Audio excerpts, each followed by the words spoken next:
small value. Which battery discharge? No, sir. Okay. Fine. Any question about small sample properties? Okay. So we move to large sample properties and we take a small break and then we come back and discuss the methods of estimation.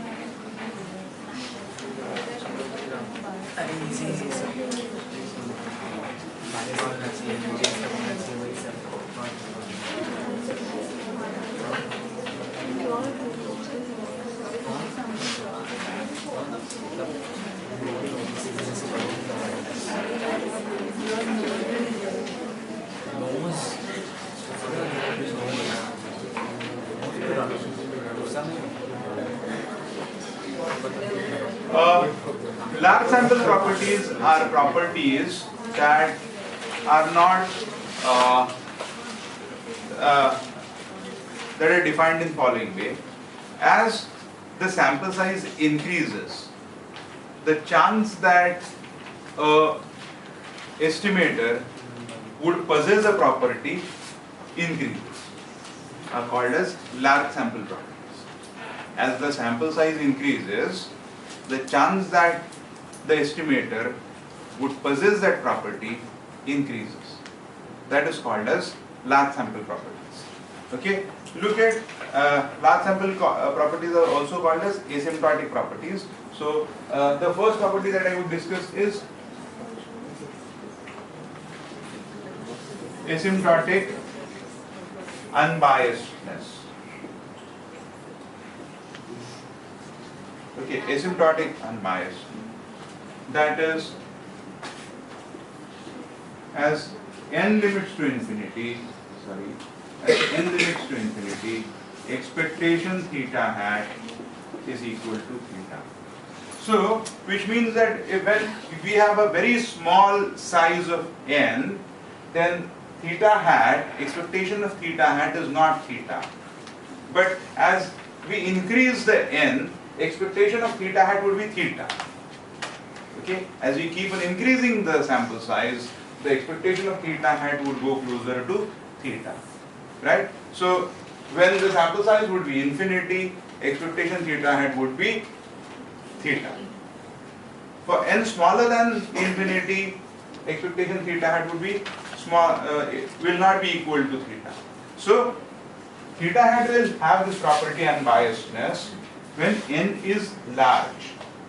Okay, as n becomes larger, the chance that theta hat is closer to theta increases, right? So this would become unbiased property. Say for example, just recall a square unbiased was equal to n upon n minus 1 into a square bias. Now n upon n, say we have n is equal to 2, then it is 2 upon 1, that is 2. So you multiply it by 2. But as we take n really large, say 10, in case of 10 it would be 10 upon 9, and in case of 1000 it would be 1000 upon 999. So the fraction that we are looking at is becoming smaller and smaller. So this unbiased estimate, this unbiased estimator is taking its expectation closer to this estimator is taking its expectation closer to the true value of population, right?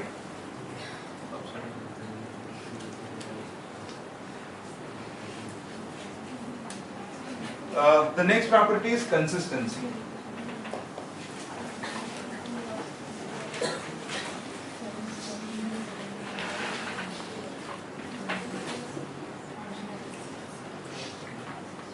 What is consistency? Theta hat has a true value. Okay. Now the probability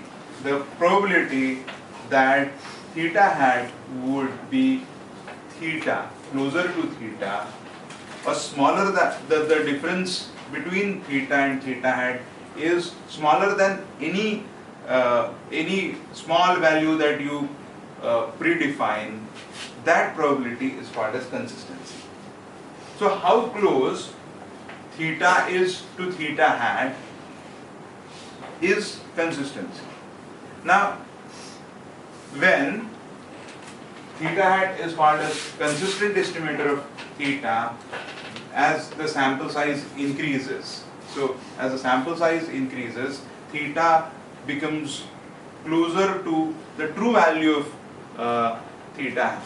Theta hat becomes closer to true value of theta is called as consistency of the estimator. Now let's state it like this: as n limits to infinity, probability that theta hat minus theta, I would perhaps take a absolute value of this because this difference can go in any way, is smaller than some value delta, is 1. So surely this difference, this absolute difference between theta and theta hat is smaller than some small value theta, is confirmed. Okay, there's a 100% chance that as n approaches infinity, the difference between the theta hat and theta would be smaller than a small value, smaller than the small value is guaranteed. The 100% chance that this would happen. And so actually in reality what you need to do is you need to specify your delta is greater than 0. It can't be 0. So this difference is to be slightly greater than 0, and this value will become 1 as n will go to this entire expression would take a value 1 as n limits to infinity.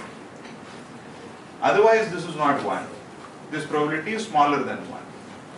Okay, for n is smaller than infinity, this probability is smaller than 1. So when n is really small, the difference theta hat and theta smaller than delta is there's very little chance that it would be smaller than delta.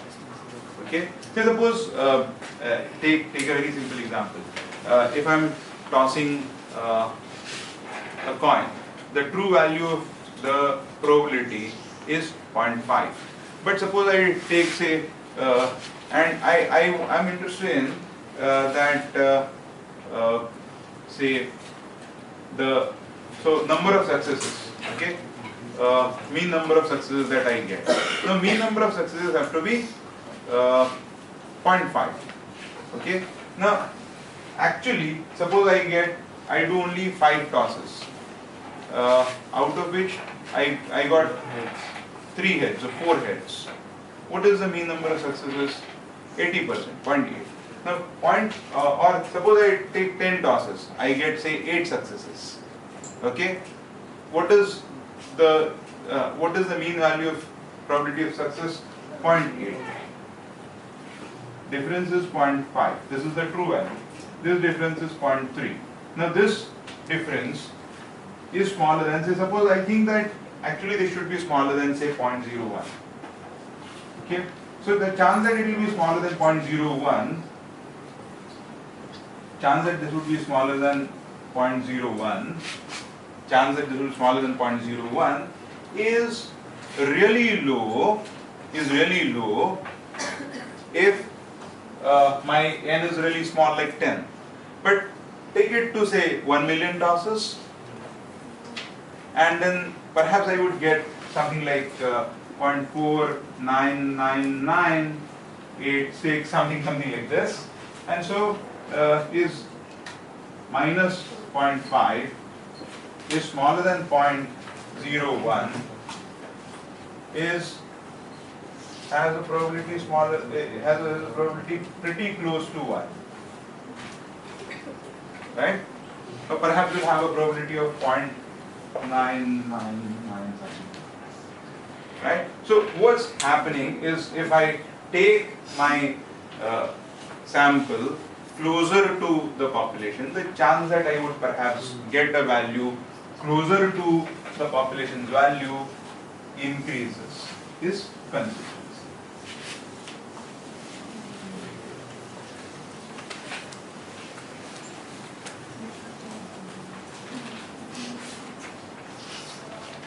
Asymptotic efficiency, yes. Sorry, I didn't understand the part. How do we estimate the delta? Data is not estimated. Data is a predetermined value. So, like who predetermines? You predetermine it. It's anything that is greater than 0. You can't keep it 0. So we can just. Because the moment you keep it 0, that probability statement has no sense. So then Keep it a small value greater than 0 value. So every time if we say delta is 0.1, it's okay. No, you say 0.001. If you want to be slightly even more stringent. Asymptotic efficiency. Asymptotic efficiency is, say for example, theta hat, let's change this diagram and quickly demonstrate it. Suppose this is theta hat, true value.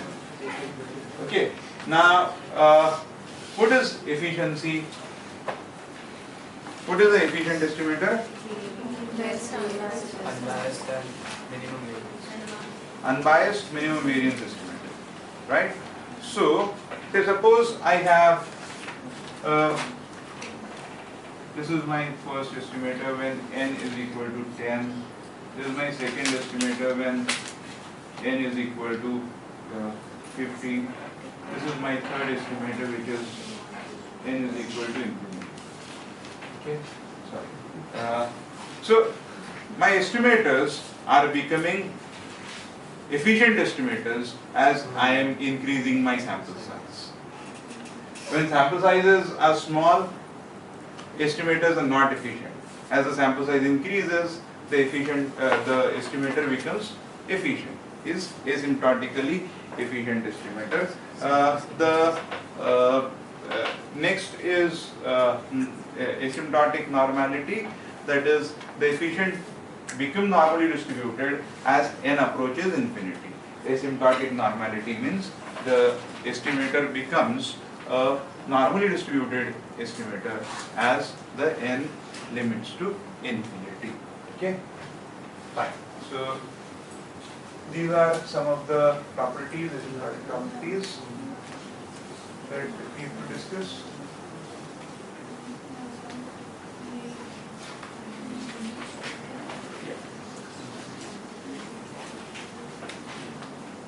What's the time? 9:10. So we will discuss two methods of estimation and then we'll take away. You said for the large sample size, the asymptotic unbiasedness. You said estimation of theta hat is equal to theta, right? Expectation theta, if it is unbiased, then expectation theta hat is equal to theta. You said that happens when n limits infinity. Yeah, when it starts happening when n is limiting to infinity, that as you increase the sample size, the theta hat would become unbiased, but if the sample size is small, theta hat would be a biased estimator of theta. But in the properties of smaller sample also you said that theta. No, I said in small samples, see, the difference is, yes, the small samples property was expectation theta hat is equal to theta. Okay, the asymptotic unbiasedness was as n limits to infinity, the expectation theta hat is equal to theta. This is small sample property unbiasedness. This is large sample property asymptotic unbiasedness. This property says that irrespective of the sample size, theta hat has an expectation theta. This property says that theta hat will not have an expectation theta unless sample sizes are large. So unless I increase the sample size to infinity, expectation theta hat won't be theta. So expectation theta hat will approach theta, expectation of theta hat will approach theta as n approaches infinity. This is, you take any n, irrespective of the sample size, expectation of theta hat is, that's it.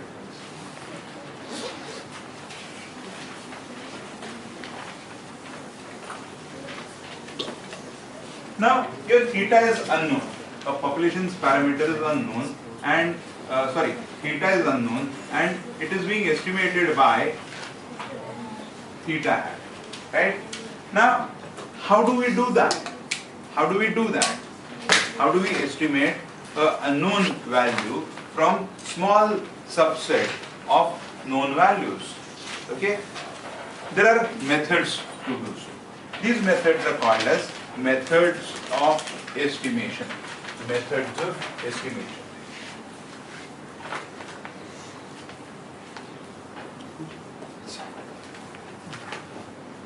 Now, what do these methods do? They actually help us in estimating the value of theta. Okay, that is, they help us compute the value of theta hat, which has certain properties.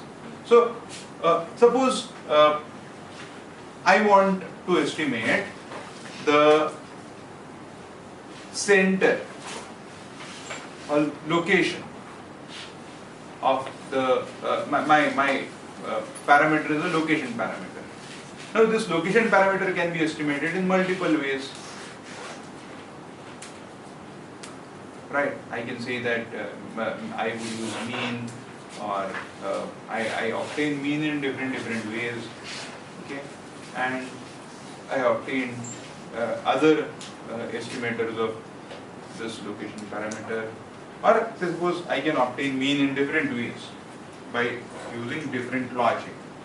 Okay, then which of those logics that apply to compute that estimator determines my method of estimation and determines how good my estimators are. Okay, so all estimators are not, all methods of estimation are not useful for all problems. Certain estimators are useful for certain problems and certain estimators are not useful for certain problems. Broadly, I would perhaps talk about 3 estimators. First one is called as method of moments. Second is 3 methods of estimation. Method of moment. Second is method of least squares. And third is method of maximum likelihood. Then I would make some passing remarks about Bayesian estimation and bootstrapping as an alternative to these estimation methods. In a sense, alternative to use of, say, theoretical distribution. Okay, so these are the things that I would discuss in this section in methods of estimation. Let's look at method of moments, MOM. Method of moment is perhaps one of the oldest method, one of the earliest methods of estimating parameter values. Now, parameter estimation done by MOM is basically you take, say, if I want the MOM estimator, then I take it mu j theta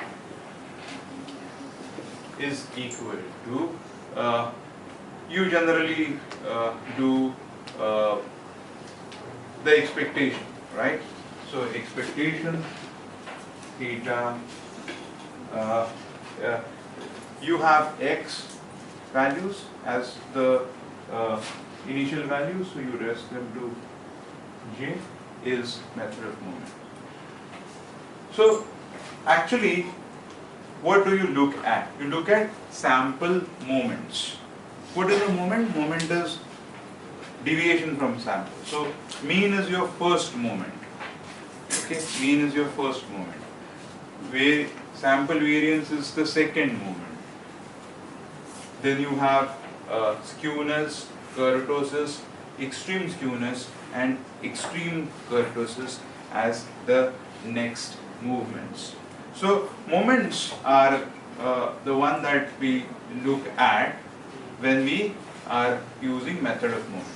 Now, method of moment is not so popular in the current ways of estimating parameters, so we don't now often use method of moment, but one of the common computation that we do where we use moment, sample moments while computing our estimator is product moment correlation. We are looking at the product of two moments. The first moment is second moment of the first variable, or basically when you have x and y correlated, then you take first moment, second moment of the x, second moment of y, and then you do the product of it. X minus x bar into y minus y. Right? This is the first. Are the moments that we are multiplying. How do we compute correlation? Correlation we compute by x minus summation x minus x bar minus y bar upon sx sy.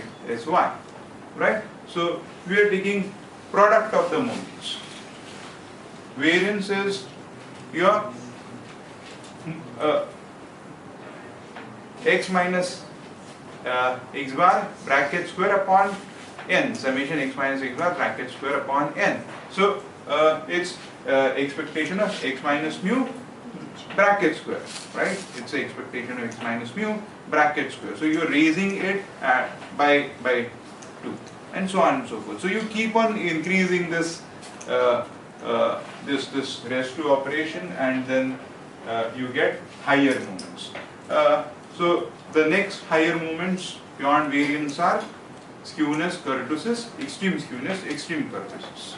Okay, these are the common moments we get. Now, we know for all practical purposes that if we estimate population mean by a method of moment estimator of a population mean, then it turns out to be the average of the sample, or which also turns out to be the least square estimator of population mean.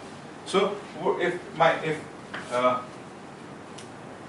x bar, which is equal to summation x upon n, is equal to MOM estimator of mu is equal to least square estimator of mu. Okay. So I perhaps need not do the MOM estimator of mu if I do the LS estimator of mu, because LS estimator of mu is the summation x upon n is what the sample mean is.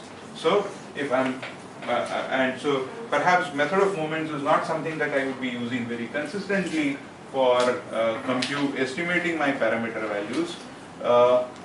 Then I keep my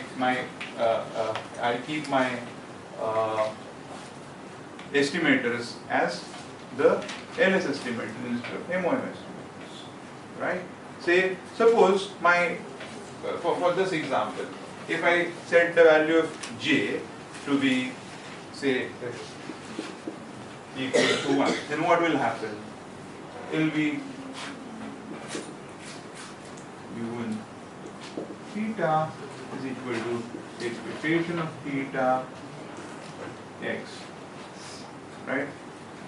And which is expectation x? Which is mu, right?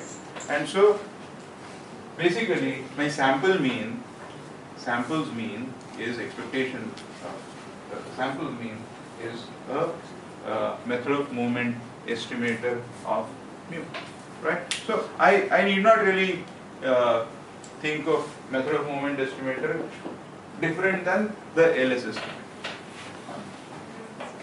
The next method that I would perhaps look at is the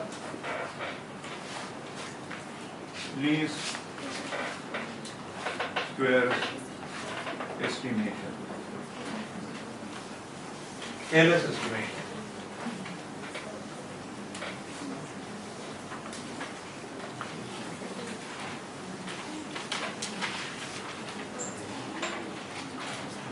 Okay, least squares estimators are extremely useful and very popular methods of estimation. While discussing regression, we would perhaps go into the deeper details of least squares, because the estimator that we use is a least squares estimator. But what is the logic of least square? The least square says that the error in estimation, if we square those errors, then the sum of the squared errors are the smallest values for the estimators that are least square estimators. So every time I estimate a parameter, my estimator is away from parameter. Okay, so this difference, if I square, this square difference is the smallest for the estimators estimated by least square method. Okay, say one of the very popular estimator, say in regression I have a regression equation y is equal to a plus bx plus e, where e is equal to a plus bx minus y minus this quantity is e. Now what is this? This means that e is the error in the equation. What is my parameter? My parameter is b. My parameter actually is beta, which is estimated by b. Now if I use a least squares estimator of b, then beta, that is b, if b is my least square estimator, then any other estimator, because I can have or I say ordinary least square estimator, because I can have maximum likelihood estimator of b or MOM estimator of b, or other least square estimators of b. The whole point is still the same. If b is the least square estimator, then if I put any other value at the place of b, some expectation e square would be larger. Expectation e square would be larger. So what happens with LSE estimators? They keep the errors squared, summation of the squared errors are kept smaller. Summation of the squared errors are kept smaller. Okay, to give a thoughtless example, let's take this data. Okay, this data sums to 15 by 5 is equal to 3. Okay, now 3 is my least square value of a if x bar is the least square estimator of my population mean, then I get summation x upon n, that is 3. Now if I take deviations from 3, if I take each value minus 3, then it would be negative 2, negative 1, 0, positive 1, positive 2. If I square all these values, would be 4, 1, 0, 1, 4 squares to 10. Now suppose instead of 3, I use say something like 4. Then what will happen? 1 minus 4? 3. 2 minus 4? 2 minus 4? 2 minus 4 minus 3 minus 1, 0. sum of the, what is this? This is the sum of the squared deviations. Some of the squared deviations are coming to be larger for any other value of mean than 3. You take any other value of mean than 3 and sum of the squares will be larger. So my mean is a least square estimator. That is what I wish to say. Right? Fine.